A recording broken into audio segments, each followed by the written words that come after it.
नमस्कार दोस्तों, मैं doctor Choubey, motivational speaker, writer, poet and social worker.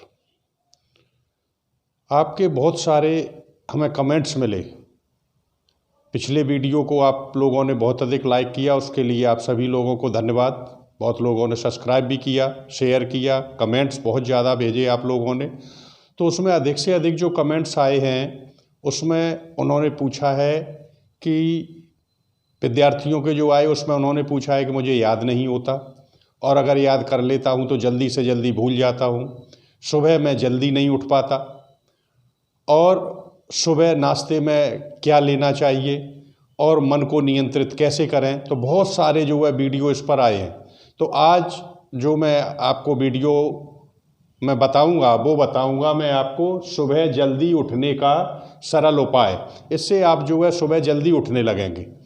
और जब आप इस वीडियो को देखेंगे और उसके बाद आप हमें कमेंट्स भेजेंगे कि आपको किस तरीके का लगा, और इसे कंटिन्यू आप 40 दिन कर लेंगे तो it will become your habit. तो वो आपकी आदत बन जाएगी और जीवन भर आप सुबह उठते रहेंगे। और सुबह उठने के बहुत अधिक जो फायदे होते हैं वो मैं आपको बताऊंगा पहले, और फिर सुबह उसके बाद जब इसे के आप अधिक से अधिक हमें कमेंट्स भेजेंगे उसके बाद मैं बताऊंगा आपको कि सुबह आप जब उठने लगे हैं तो आपको ब्रेकफास्ट क्या लेना चाहिए, नाश्ते में क्या लेना चाहिए। और उसके बाद मैं आपको फिर वीडियो बनाऊंगा, उसके बाद मैं आपको बताऊंगा कि मन को नियंत्रित किस तरीके से किया जाता है, किस तरीके से विद्यार्थी जो है वो याद करें, और याद करने के बाद भूलेंगे नहीं, अधिक समय तक उनको याद बना रहेगा। बिजनेसमैन अगर होगा तो वो आपको मन को नियंत्रित करके मन की चंचलता खत्म हो जाएगी। एक बिजनेस के बाद दूसरे के बाद तीसरे कहीं सफलता नहीं पाता तो उसका भी मन नियंत्रित हो जाएगा, नौकरी वाले उनका भी। तो सभी के लिए मैं बता रहा हूँ कि सुबह उठने का सरल उपाय सभी को मैं बता रहा हूँ। तो देखिए, सबसे पहली चीज़ है कि सुबह उठना। ब्राह्मे मुहूर्ते उत्थाय सुकृतावलोकनम कराग्रे बस्ते लक्ष्मी कर मध्य सरस्वती कर मूले तु गोविंद प्रभाते कर दर्शनम। इंग्लिश में कहते हैं early to bed and early to rise makes a man healthy wealthy and wise. तो सुबह उठने के लाभ बहुत सारे होते हैं, सब लोग जानते हैं, लेकिन उसे टेक इन टू प्रैक्टिस, अभ्यास में आपको जो है लेना पड़ेगा। और अभ्यास में लेने के लिए आप क्या करेंगे कि अधिक से आप जो है, सबसे बड़ी चीज़ है कि मेरा मन तो होता है कि मैं उठ जाऊं, लेकिन मेरा शरीर नहीं उठता। तो शरीर मेरा साथ नहीं देता, शरीर में प्रमाद है, आलस है, कोशिकाएं मेरी काम नहीं कर रही हैं, जाग गए हैं लेकिन उठने का मन नहीं होता। तो ध्यान से सुनिए कि उसका सबसे बड़ा कारण है शरीर में प्रमाद। और शरीर में प्रमाद क्यों आता है? वो होता है हमारा भोजन जो आपकी तामसी प्रवृत्ति है। शाम को लहसुन प्याज और मसाले वाला अधिक भोजन करने से जो है शरीर में प्रमाद उत्पन्न होते हैं। शाम को शराब पी लेते हैं लोग, उसके बाद मीट खाते हैं, लहसुन प्याज की मात्रा अधिक हो जाती है। तो इन चीज़ों से जो है शरीर में प्रमाद उत्पन्न होता है और सुबह नहीं जग पाएंगे। तो देखिए, जो भी आपको भोजन करना है अधिक से अधिक वो दोपहर में आप भोजन करें। दोपहर के भोजन का समय होता है 12 से और 2 का बीच। तो किस चीज़ के साथ हमें क्या खाना है ये आपको जानकारी होना चाहिए, किस चीज़ के साथ क्या नहीं खाना है वो जानकारी होना चाहिए। भोजन का समय क्या है? तो शाम के जो भोजन का समय है वो आपका 5 बजे से 8 बजे तक का है। इस बीच में आपको अपना भोजन कर लेना चाहिए। और 8 बजे जो भोजन आप खाते हैं तो वो भोजन नहीं खा रहे, बल्कि भोजन उल्टा आपको खा रहा है, और वो पॉइजन, जहर का कार्य करता है आपके शरीर में। तो भोजन करने के पश्चात जो है आपको सहस्त्र यानी 1000 जो है कदम कम से कम आपको घूमना चाहिए। तो 8 बजे के पहले पहले आप भोजन कर लें, और शाम को जो है आप हल्का भोजन करें। तो जो भी आपको अच्छा या भारी या मसालेदार भोजन करना है वो आप दोपहर में करेंगे, लेकिन शाम को आप हल्का भोजन लेंगे। और इस हल्के भोजन को लेने के बाद आप 1 कदम कम से कम टहलेंगे।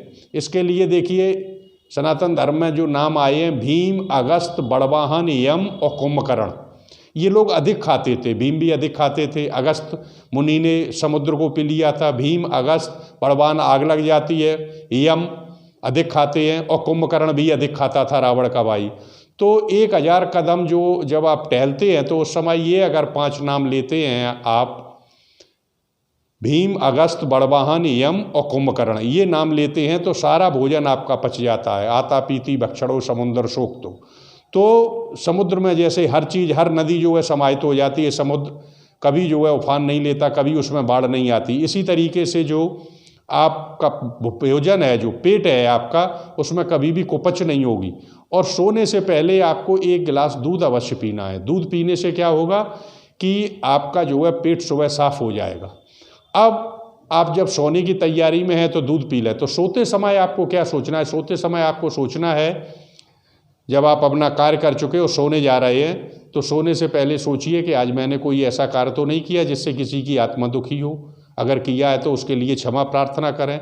सुबह मुझे जल्दी उठना है और मैं अन्य लोगों की अपेक्षा अधिक करना चाहता हूँ, और ये निश्चित है कि मैं सुबह उठूँगा और अपना कार्यक्रम जो है नित्य कर्म अपना करूँगा, और सुबह उठने के कारण मैं कुछ रचनात्मक कार्य करूँगा। देखिए, जब कोई ना कोई आप नया कार्य करते रहते हैं तो आपके शरीर में स्फूर्ति रहती है, और जब मन शरीर सबको आपने शांत कर दिया है तो नीरसता आ जाती है आपकी ज़िंदगी में। तो नयापन होना चाहिए।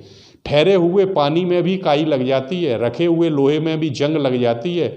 शरीर के जिन अंगों का प्रयोग न किया जाए वो अंग जो है धीरे धीरे डल होने लगते हैं। तो मस्तिष्क का प्रयोग आप नहीं करेंगे। अब सुबह जब आप जगते हैं तो सुबह आपके जगने से ही, अब सुबह जो जगने का ब्रह्म मुहूर्त जो होता है वो 4 बजे शुरू हो जाएगा। अब 4 से 6 के बीच में आप जब भी जग जाएं, मैं ये नहीं कहता कि आप 4 बजे खड़े हो जाएं, 5 बजे खड़े हो जाएं। मैं कहता हूँ कि जब सुबह होती है और उससे पहले रात भी नहीं है, तो सुबह और रात के बीच का जो हल्का सा समय होता है, हल्का हल्का उजाला होने लगा है, कम से कम उतने बजे जग जाए। यानी इस समय अगर आप जगना चाहते हैं तो आप 5:45 और 6 बजे भी जग सकते हैं। तो जब आप सुबह उठते हैं तो मन कह रहा है आपका जाग गए है, नींद खुल गई है, लेकिन उठ नहीं पा रहे हैं आप। तो उसके लिए क्या करेंगे आप? जैसे ही आपकी नींद खुल गई और आप जाग गए तो अपने दोनों हाथों को देखिए। क्या कहा जाता है? ब्राह्मे मुहूर्ते उत्थाय, यानी उठ करके शुकर्तावलोकनम, अपने ही हाथों को देखें, अवलोकन करें यानी देखें। कराग्रे बस्ते लक्ष्मी, कर मध्य चु सरस्वती, कर मूले तु गोविंद, प्रभाते कर दर्शनम। तो इनके ऐसे देख करके और देखने के बाद जो है इन्हें आप रगड़ना शुरू कर दें, रब करें हाथों को, और बहुत तेज़ी से के साथ जो है आप इनको रगड़ने लगे। बहुत तेज़ी से रगड़ते रहेंगे, कम से कम 30 मिनट और अधिक से अधिक आप 1 मिनट तक ये कर सकते हैं। करने के बाद ये घर्षण पैदा हो जाएगा, हाथ आपके गर्म हो जाएंगे। उसके बाद आप अपने मस्तिष्क पे न लगाइए, आँखों पे लगाइए, चेहरे पे लगाइए, थोड़ा लगाते रहिए। उसके बाद आप जो है अपने पैरों के तलवों को रगड़ें, दोनों तलवों को कम से कम 1-1 मिनट तक, क्योंकि ये एक्यूप्रेशर विधि है आपके शरीर के। और दुनिया में जितने भी रोग हैं जो आपके शरीर में हो सकते हैं वो इन्हीं में होते हैं, इन पोटले जो ऊपर के होते हैं अंगुलियों के, इनमें और पैर की अंगुलियों में। इसलिए आपने देखा होगा कि संत लोग जो नंगे पैर रहते हैं, चलते रहते हैं, तो वो ऑटोमेटिक उनके दबते रहते हैं। इसलिए बाबा लोग जो होते हैं, बौद्ध भिक्षु हैं, आपके बाबा लोग हैं, ये जो नंगे पैर रह रहे हों, तो उनको अक्सर जो है कोई रोग नहीं होता। क्यों नहीं होता? कि वो उनके स्वयं दबते रहते हैं। आरती जब होती है अपन ताली बजाते हैं, तो ताली बजाना एक साइंटिफिक कॉज है, क्योंकि उनमें हाथों के पोटरे दबते रहते हैं और उनसे क्या होता है, आप निरोग रहते हैं। एक्यूप्रेशर विधि है। तो पहले आपने इनको रगड़ा, फिर मुंह को यूँ किया, तो उससे मस्तिष्क की आपकी गर्मी शांत हो जाएगी। ऊर्जा आपके हाथों की यहाँ तक गई तो आपका मस्तिष्क शांत हो जाएगा और आपका मस्तिष्क जो है एक्टिव हो जाएगा। फिर आपने पैर के तलवों को रगड़ा, चारपाई पे बैठे बैठे 1-1 मिनट दोनों पैर को और 1 मिनट इन हाथों को, तो मात्र 3 मिनट आपके खर्च हुए। 3 मिनट के बाद आप देखेंगे कि आपका शरीर एक्टिव हो चुका है और जो कार्य आप करना चाहते हैं उसके लिए आप जो है अब तैयार हो गए। उसके बाद जो है हल्का गुनगुना पानी, जब सर्दी का समय हो तो हल्का गुनगुना पानी, अगर गर्मी का समय है तो कच्चा घड़ा, मिट्टी का घड़ा जो आता है उसका पानी पीना है आपको, फ्रिज का नहीं पीना है, उसका पानी पीना है। तो जब सर्दी हो तो हल्का गुनगुना पानी 1 गिलास, 2 गिलास, 3 गिलास, 4 गिलास, जितना भी आप पी सकते हैं, पेट भर के पिए।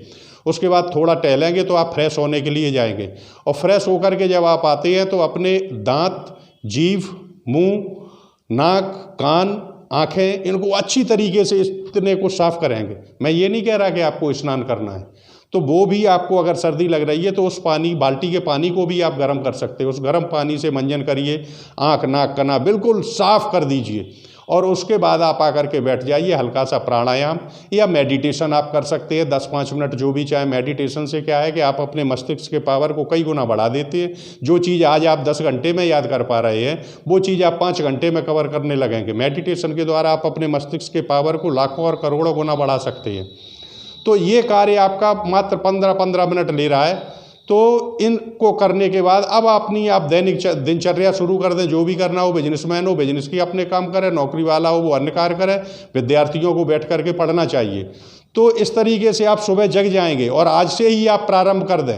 इस वीडियो को आप सब्सक्राइब कर लें, बार बार सुने, एक एक शब्द और एक एक चीज़ को ध्यान से रट लें और आज से ही आप सुबह जगना प्रारंभ कर दें। और वीडियो को सब्सक्राइब कर लें, शेयर करें और मुझे अधिक से अधिक कमेंट्स भेजें, क्योंकि इसके बाद जो मैं आपको वीडियो बताऊंगा तो सुबह मैं बताऊंगा आपको कि सुबह आपको उस समय ब्रेकफास्ट क्या लेना है, क्या चीज़ नहीं लेनी है और क्या लेनी चाहिए। ये ज्ञान होना हमारा ज़रूरी है, क्योंकि इससे जो है अगर गलत चीज़ हमने ले ली तो कभी हमें कोई बीमारी लग जाएगी, कभी कोई बीमारी लग जाएगी। तो सबसे पहले हमने आपको कहा कि शाम को आपको हल्का भोजन करना है, अति उत्तम विचार रखना है, सुबह जगना है, ऐसा प्रण करके लेटना है और जग जाए तो हाथों को रब करना है आपको और अपने पैरों को रब करना है। उसके बाद फ्रेश होना है और सभी अंगों को इतने को साफ करके और बिल्कुल फ्रेश मुद्रा में आकर के मेडिटेशन प्राणायाम जो भी करें 10-5 मिनट 20 मिनट, उसके बाद पूरा शरीर एक्टिव हो जाता है, ब्लड का सर्कुलेशन बिल्कुल सही हो जाता है और आप ऐसे अगर करते रहे तो आप निरोग हो जाएंगे। इसके बाद मैं वीडियो बताऊंगा आपको कि अगले वीडियो में कि किस तरीके से आपको सुबह का ब्रेकफास्ट करना है ताकि आप स्वस्थ रहें जीवन भर, कभी निरोग ना हो। किसी भी आयु के लोग हों सबके लिए मैं ब्रेकफास्ट बताऊंगा और उसके बाद मैं आपको वीडियो डालूंगा कि मन को नियंत्रित कैसे करते हैं। तो इस वीडियो को सब्सक्राइब कर लें, आप शेयर करें और अधिक से अधिक कमेंट्स भेजें। ठीक, नमस्कार।